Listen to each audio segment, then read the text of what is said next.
Before we begin, make sure you're alone. Close your eyes. Listen to the rain. Because every story has a heartbeat, and some refuse to stop. You're listening to Bloody Chapter. Like, share, and subscribe for more stories that haunt the mind long after the sound fades. Tonight's story, When She Smiled in the Dark. Where love once lived, and silence learned to smile back.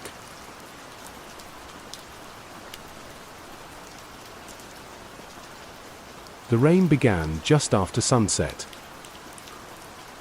A soft drizzle at first, the kind that turned streetlights into blurred halos. Then heavier, rhythmic, like someone knocking again and again on the sky. Claire Morrow watched it through her apartment window. Third floor, corner unit, the one she'd chosen because it faced the sea. Except tonight the ocean was gone, swallowed by fog. She held a mug between her palms. Chamomile. Untouched. Her phone buzzed on the counter. Halloween party. Ella's. You coming? Carved pumpkin. Claire typed 3 words. Not this year. Then deleted them. Then typed them again. Her reflection in the glass looked older than it should. Tired eyes, no makeup, hair tied back. The kind of woman who lived like a ghost but hadn't died yet. She whispered to herself, "I'll go next year." But she wouldn't, because she still remembered the last one, and the girl who never came back. A knock. Soft. Hesitant. Claire froze. It was 8:13 p.m. No visitors. No deliveries. No reason. Another knock. This one slower. She put down the mug and stepped to the peephole. No one. Only the hallway light buzzing, a faint hum under the rain's rhythm. She waited. Opened the door. Empty. Just an envelope on the doormat. Her name written in neat, careful cursive. For Claire, tonight. No return address. No stamp. Just her name. Inside was a photograph. A party photo. From last Halloween. Claire, smiling in her witch costume, arm around her friend, Lena Baird. Behind them, blurred shapes of people dancing. But Lena's face had been scratched out. Not with a pen. With fingernails. She dropped the photo like it burned. Because she remembered. The same rain. The same smell of pumpkin candles and wine. And the argument. Lena wanted to walk home. Claire said no. It was too far, too late, too drunk. But Lena had smiled that defiant smile, the one that meant she'd already decided. "I'll be fine," she'd said. "It's just a few blocks." Claire had let her go. And the next morning, the police found only Lena's shoes near the pier. They called it an accident. A slip. But the body was never found. And every Halloween since, Claire stayed home, waiting for the rain to stop feeling like guilt. Except tonight, the rain wasn't the only thing that came back. Her phone lit up again. Unknown number. She hesitated. Answered. Static. Then a woman's voice, soft, low, and terribly familiar. Claire. Her throat tightened. Lena. A pause. "Why didn't you walk with me?" The line went dead. Claire stared at the phone screen, her pulse stuttering. The reflection in the black glass showed her own face, and for half a second, she swore it smiled. Not her smile. Lena's. The lights flickered. A faint buzzing came from the kitchen, the old radio she never used. It clicked on by itself. A local news broadcast from 10 years ago. Search continues tonight for 23-year-old Lena Baird, missing since Halloween Eve. Claire unplugged it. It kept talking. Last seen leaving a party near the waterfront. She yanked the cord. Silence. Then, a single drop. Water, falling from the ceiling. Except it wasn't clear. It was red. Claire stepped outside. The hallway smelled like old paint and damp carpet. The lights along the ceiling flickered one by one. Click, click, click, leading her toward the stairwell. Halfway down, she heard laughter. A woman's laugh, muffled, echoing through the walls. "Lena." She whispered. No answer. But a door down the hall, 3B, was open a crack. She'd thought that apartment was vacant. She approached. The door swung wider. Inside, candles, dozens, and on the far wall, photographs. Every one of her. Claire at work. Claire at the grocery store. Claire asleep on her couch. And in each one, a shadow behind her. A woman smiling in the dark.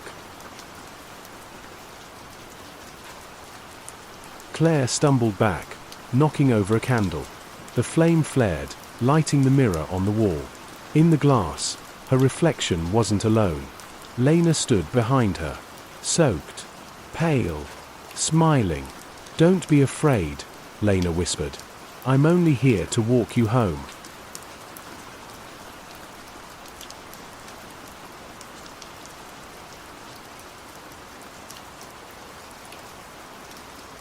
For a long moment, Claire couldn't move. The reflection stayed still, smiling faintly, as if the glass itself was breathing. Then, it blinked. Claire spun around. Empty air. Only her own trembling breath and the scent of candle wax filling the room. She whispered, "You're not real." From somewhere behind her, a quiet voice, "Then stop talking to me." She ran. Out the door, down the narrow hall, her bare feet slipping on the wet tile. The lights buzzed overhead, flickering in sequence, chasing her toward the stairwell. When she looked back, the door to 3B was closing. Slowly. Click. She hit the landing, heart hammering. Her phone buzzed. A message from Lena Baird. "Walk me home, Claire." Her thumb hovered. The typing dots appeared, vanished, then appeared again. "You left me there." Claire dropped the phone. The screen stayed lit, text appearing on its own. "But I found the way. Now I'll show you." Outside, the rain had thickened, cold needles against her skin. The town was almost silent, except for the occasional echo of laughter from distant parties. Pumpkins glowed on porches like small, flickering souls. Claire walked. No umbrella, no shoes, just the faint pulse of her fear keeping time with the rain. She passed the corner where Lena had turned that night, a narrow lane that sloped toward the waterfront. She'd seen it 100 times before. But tonight, something was different. The street sign read, "Baird Lane." There had never been a Baird Lane. She blinked, and it was gone. A car rolled up beside her, slow, cautious. A man inside, maybe late 30s, window cracked open. "You okay, miss?" "You're soaked." Claire didn't answer. He frowned. "Do you need a ride?" For a second, she almost said yes. But behind him, in the back seat, she saw movement. Someone sitting there. A woman. Face pale and wet with rain. Smiling. Claire whispered, "No." The driver looked confused. "Sorry." She took a step back. "No ride." He turned his head, following her gaze. "There's no one back." The car lights flickered. The woman in the back seat leaned forward, whispering something against the glass. The driver's eyes widened. Then the engine died. Claire ran again. Street after street. Windows dark. Pumpkins burned out. The rain blurred everything, even her thoughts. She didn't know where she was going until she stopped in front of Ella's house. The same one where the party had been last year. Where it had all gone wrong. It looked empty now, except for one lit window upstairs. She knew that window. It had been Lena's favorite spot, where she'd laughed, drunk and unsteady, shouting at the rain. "Promise me," she'd said that night, "if I ever die, you'll tell the rain I was sorry." And Claire had laughed it off. Because young people always think there's more time. Now there wasn't. The front door was unlocked. Inside smelled of old wine and damp wood. Streamers hung like wilted ghosts. Plastic spiders clung to corners. And on the table, 2 glasses, half full, untouched since last year. Her phone buzzed again. Upstairs. The screen flickered, static bleeding through the text. She walked up the stairs, each step groaning under her weight. Halfway up, a faint melody began, soft, crackling, like an old record player turning too slow. She didn't recognize the tune, until she remembered Lena humming it while she painted her nails that night. It wasn't a song. It was a hum that stopped every few seconds, like someone was waiting for a response. The door to the upstairs bedroom stood open. Inside, a chair faced the window. Rain traced silver lines down the glass. Someone sat in the chair. Long hair, wet, still. Lena. The figure turned slowly. It wasn't Lena. It was Claire. Her own face, pale, eyes dark, smile faint and wrong. "You left me," the reflection said. Her own voice, deeper, quieter. Claire shook her head. "You're not real." The double smiled wider. "Neither are you." The glass behind the chair cracked, a single, spidering line crawling across it. Then came the whisper, "Walk me home." And the reflection stood up. The world tilted. 2 Claires stood facing each other, one trembling, one calm. The calm one still smiling. "Do you remember the pier?" The smiling one asked. Claire swallowed hard. "I tried to find you." "No," the other said softly. "You tried to forget me." Outside, the wind picked up, rain slanting against the glass like thrown stones. The air in the room changed, heavy, metallic. The smell of salt and rust filled her lungs. The reflection stepped closer. Its footsteps made no sound. "I was never lost, Claire. You were." Then, the lights went out. For a heartbeat. Nothing. Then the faint sound of waves. Not from outside, from beneath the floor. The boards throbbed gently, like the rhythm of the tide. She whispered, "Lena?" The voice came from everywhere. I waited. A flicker of light, lightning outside, and Claire saw it. The walls were wet. Seaweed clung to the corners. And where the ceiling had been, dark water rippled above her. Her reflection was gone. In its place, a window, showing the pier. And Lena, standing barefoot on it, smiling. "I found my way home," Lena said. "Now it's your turn." Water dripped from above. Not drops, rhythms. Like a pulse keeping time. Claire raised her hand. The ceiling rippled at her touch, cold and soft as breath. The scent of salt filled the room, drowning the air. She whispered, "I'm dreaming." A voice behind her answered, "Then wake up." She turned. No one. Only the open window, and beyond it, the pier. Same as in the photo. Same as that night. She climbed through. Rain fell sideways, driven by wind from the sea. The street below was gone, replaced by shallow water reflecting dim porch lights. Each step splashed quietly. The world felt half erased, as if the rain were washing time away. At the edge of town, the boards of the old pier glistened under a single yellow lamp. Someone stood beneath it, hair plastered to her face, long coat fluttering. Lena, still smiling. "Why did you come?" Claire asked. Lena tilted her head. "You never walked me home." "I tried. You tried to forget." The rain grew harder, masking the sound of their voices until they were shouting over it. Lena stepped forward. Her eyes were clear now, too clear. There was no accusation in them, only sadness. Claire fell to her knees, palms against the slick wood. I didn't mean to let you go alone. She cried. I thought you'd text when you got home. Lena crouched beside her. Her reflection shimmered in the puddles between them, two faces merging and separating with every drop. I know, Lena said softly. That's why I stayed. Claire looked up. Stayed? Here. She gestured to the sea. I never left.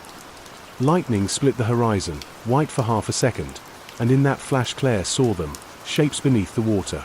Dozens of them. Faces turned upward, eyes closed, as if sleeping in the tide. All smiling. Lena reached out a pale hand. Walk me home, she said again. But this time, don't stop.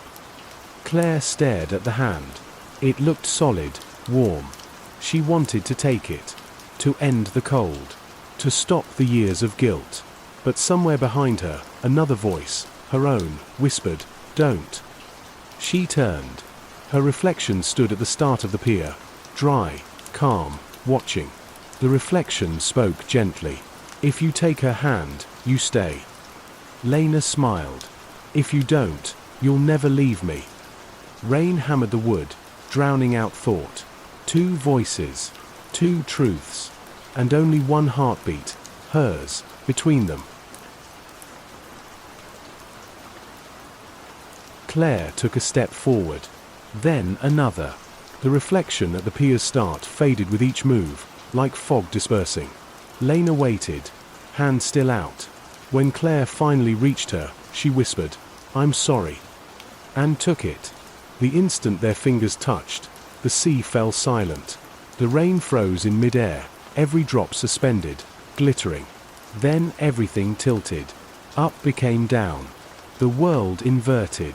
She was falling, but softly, like sinking into sleep. It was warm. The sea cradled her, weightless. Light shimmered from somewhere above, soft, silver. She could hear voices through the current, distant laughter, gentle humming. The melody from the old record player. Lena floated beside her. See? She murmured, it's not so bad. Claire opened her mouth to speak, but bubbles escaped instead of words. They rose and burst, sounding like the word home. Then Lena's smile began to change, stretched, softened, dissolving into the water. Her eyes clouded, her hair drifting like seaweed. Claire reached for her, but touched only cold. She gasped and sat up. Her apartment. Morning light. Rain still whispering against the window. For a moment she thought it had all been a dream, until she saw the puddle on the floor. Sea salt glittered in it, and beside her mug of cold tea lay an envelope. Same handwriting, same careful cursive. For Lena, you finally walked me home. Claire's hands trembled. She whispered, I didn't write this. But the pen on the counter was still wet with ink.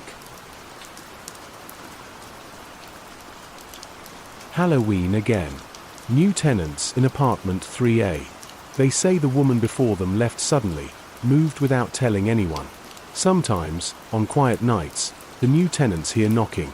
Soft, polite. 3 times. When they open the door, no one's there.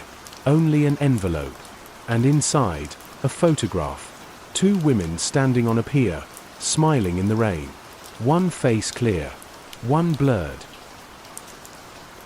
If you ever walk home alone in the rain, and someone walks beside you, even when you can't see them, don't be afraid. She just wants to make sure you get home safe. You've just heard When She Smiled in the Dark. Only on Bloody Chapter. Like, share, and subscribe for more stories that haunt the mind long after the sound fades.